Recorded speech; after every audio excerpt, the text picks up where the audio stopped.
and Mason Foster. Well, what Tampa did is they went out and got a talented outside linebacker out of LSU by the name of Quan Alexander. Then they drafted talent. But in the first rounds, when you're a bad team, you need to draft what you need. Exactly. If you're drafting number one, like let's look for example, say Tennessee would have kept that number one pick. If you're drafting number one in the draft as Tennessee, you have to expect them to select Laramie Tunsil, the tackle from Mississippi, or Ronnie Stanley from Notre Dame. You're not going to expect them to go out and get Jared Goff. No. You're not. That's stupid. They just drafted a quarterback last year. You draft what you need in those positions. And last year, the best available player was obviously quarterback. I know it's only been 1 year. But if I had to repick the draft from last year, the only change I could have honestly seen, there have been a few changes, and I will say I was wrong because y'all vehemently remember me last year being livid at some of the picks and in college.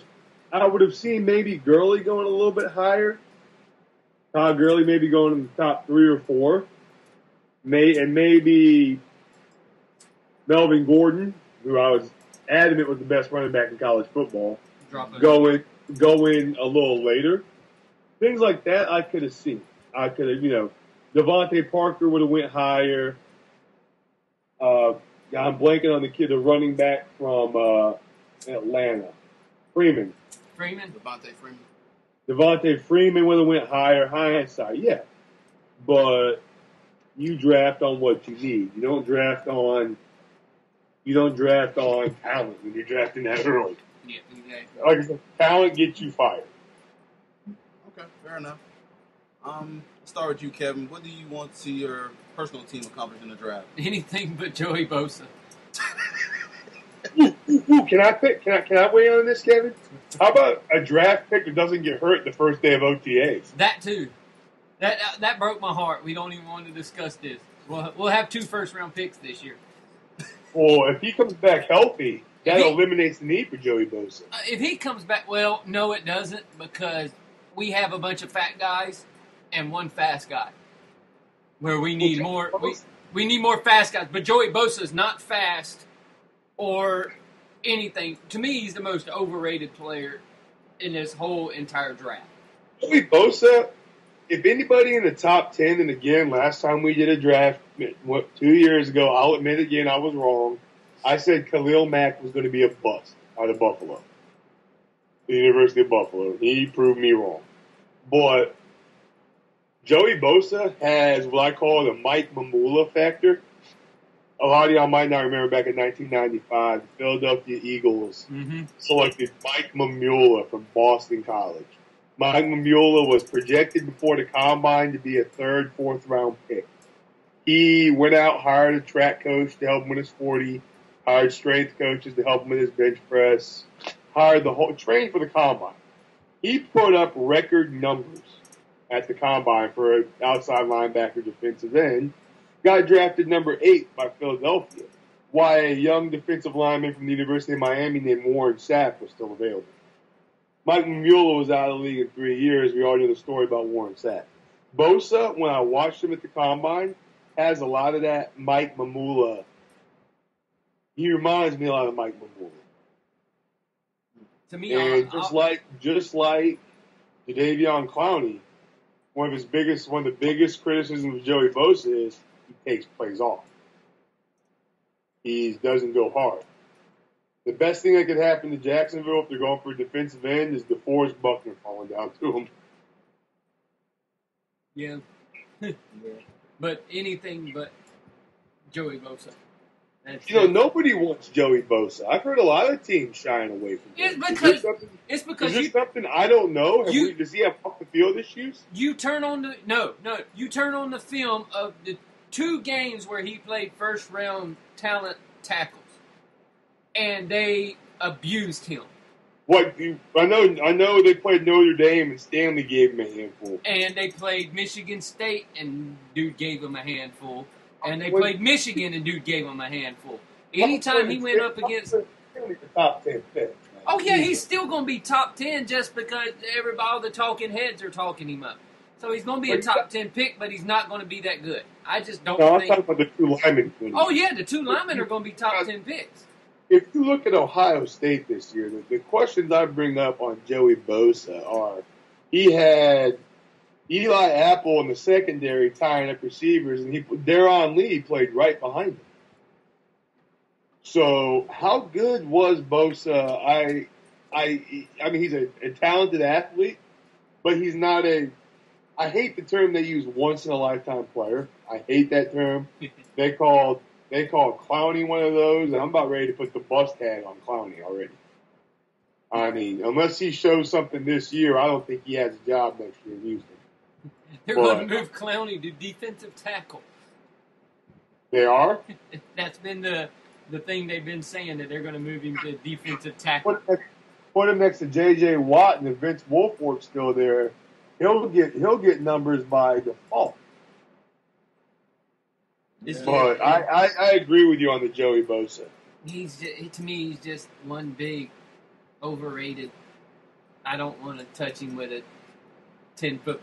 Look, the best defensive end in this draft that played at Ohio State is Noah Spence, and he left Ohio State. But he's the best. He's the best defensive end probably in the draft. What's still Noah Spence is off-field allegations. Oh yeah, did you hear the thing though? He sent 20. His past 20 drug tests that he's taken, he sent to all the NFL teams and told them, look, these are 20 that I've taken, like probably over 20 weeks. But these are my last 20, and I've done everything well. So I'm hoping. That's asinine that the NFL is that worried about drug tests, when that's honestly the least of their issues in the NFL right now. Exactly. Yeah. I mean, come on. Are they the elephant in the room is concussions? Do we really care if somebody blazes up a doobie in their spare time? It's concussions. It's concussions and women getting concussions. That's their two biggest. Do we really give destitute if a wide receiver is smoking a blunt in his spare time? I don't care if they smoke weed. You show me an athlete that's sitting down watching TV smoking pot, and I'll show you someone that's not causing any trouble. That's what I'll show you. Exactly. All these random 420 drug testing that these players got was a little too much, but it was still hilarious. Who put Le'Veon Bell? Le'Veon Bell. Yeah, Le'Veon Bell said, damn. It's like, of course I get drug tested on 420. No, he got drug tested on 421. And he said you would know I'd get drug tested the day after 420. I'd hate to be that test. But it's asinine. It's like, really? Is this what we're worried about right now? To me, it's like me going to a party where there's a turd in the punch bowl and complaining there's dust on the floor. You know, really. Weed to me in sports and everything is one of the most it's just stupid to me. It's just stupid. You've got plenty more problems besides worrying about a guy smoking something. Worry about your people that go and get drunk and drive and run over people. Worry about those idiots. Don't worry about the guy sitting at home. I had major surgery. I didn't want to admit it at the time, but yeah, my hip surgery is pretty major. I was on Percocet for about 6 days. And while I was on it, I said to my wife, I don't know how anybody can become addicted to prescription drugs. I felt like a bag of smashed asshole when I took Percocet. It's true. But I understand at the same time, if I had to give a young athlete who's in pain, because some of these guys are in pain, you know, it's not table tennis. We discussed that. Hell, I blew my hip out playing rugby. I have a small idea of what the pain is like. But if smoking a joint as opposed to becoming hooked to something, because we've seen it in the past, Brett Favre went to rehab 20 years ago for prescription drugs. Before it was Brett Favre was taking Percocet before taking Percocet to school. Mm-hmm. You know, if it came down to that or that, I'd honestly rather I'm an owner. I'd say, dude, blaze up. I'd rather use that's easier to kick than Percocet or Vicodin, Toradol, or Darvocet. You know, and it's not gonna get you addicted. Like those things. But that is you can see why people get addicted to those painkillers. That's our podcast. That's on Wednesday or Thursday nights. So Yeah. Cortez, when he gets back on topic. All right, what positions do you think your team should try to cover? Do we got an hour? We got a few minutes, but what would you? Kevin's still going to be going. Yeah. The thing. My biggest gripe and the thing I've been saying we needed for years is somebody to guard. Somebody, when a tight end rolls out, you're going to actually cover them. And when a running back leaves the backfield and goes out to catch a pass, somebody's actually going to cover them. We have sucked at that for at least 10 years. Oh, so God, yeah. We need to get younger in the linebacking court. Point blank, period, in. I don't care about all these other crap. That's where you need to get somebody that's going to actually... That's your biggest... People are like, well, pass rush, pass rush, pass rush. Look, we've been getting home. The reason it looks so shitty is because they're dumping it off to running backs and tight ends, and they're gaining 30, 40 yards on it. If you go back and look at the tight end stats, I guarantee you the bottom 5 tight ends have had their greatest game against the Jaguars. I guarantee you.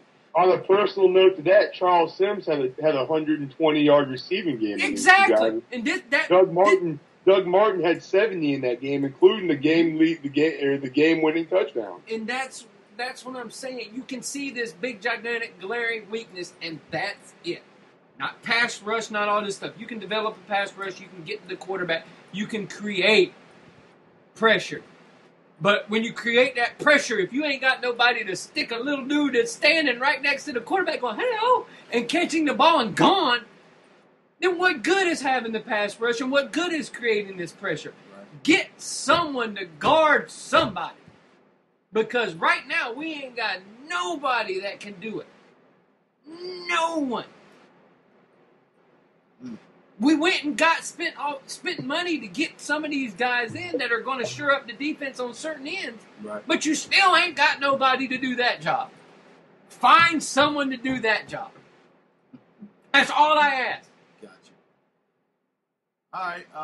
Do your job. I'll pose the same question to you, Mr. Orr. They need a cornerback. What do you want to see your personal team accomplish in the draft? Secondary.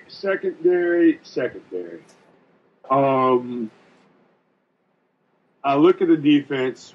The last 2 years in the draft, we shored up on offense. We drafted Jameis Winston, Mike Evans, Austin. If I could ever stay healthy, I might catch a TD past Jenkins. They decided to re-sign Vincent Jackson. They got Doug Martin. It's safe to say the offense is pretty well stocked for a young team. You over on the defensive side of the ball, got Gerald McCoy, Jacques Smith, William Golston. The linebacking core, you've got Levante David. Secondary. A couple years ago, they went out and got Jonathan Banks and they signed Darrelle Revis. I still say Tampa's paying for the sins of Schiano, Greg Schiano. He set the organization back a few years. Jonathan Banks has not panned out. He didn't play well in the Tampa 2. They went out and signed Brent Grimes in free agency, but that makes me a little nervous because, I think his better days are behind him. You signed a zombie killer? Oh, no. Brent Grimes, not Brent Grimes. But they went out and got Brent Grimes from the Miami Dolphins in free agency. But he might be a little past his prime, 32 years old, not a very physical cornerback. And you have his crazy wife coming with him. She was the one that was attacking Ryan Tannehill on Twitter last year. Yeah, that is right. Miko Grimes. She was arrested at Dolphin Stadium for causing problems, so she's a real winner. Yeah. As a matter of fact, I read an article that 10 teams shot away from Brent Grimes because of his wife. Mm-hmm. So, of course, Tampa had to jump on that right away. In a perfect world, I would love to see Jalen Ramsey. Go ahead, John. I would love to see Jalen Ramsey fall down to us at number 9. That ain't happening. It's not happening. If No. Jalen Ramsey's around after 5, I will be stunned. I really think actually 6. I think if Baltimore don't take him and anyone before Baltimore does not take him, I will be absolutely stunned. I think really, if you look at it, Jalen Ramsey's a miles ahead of being the best athlete in this draft. I mean,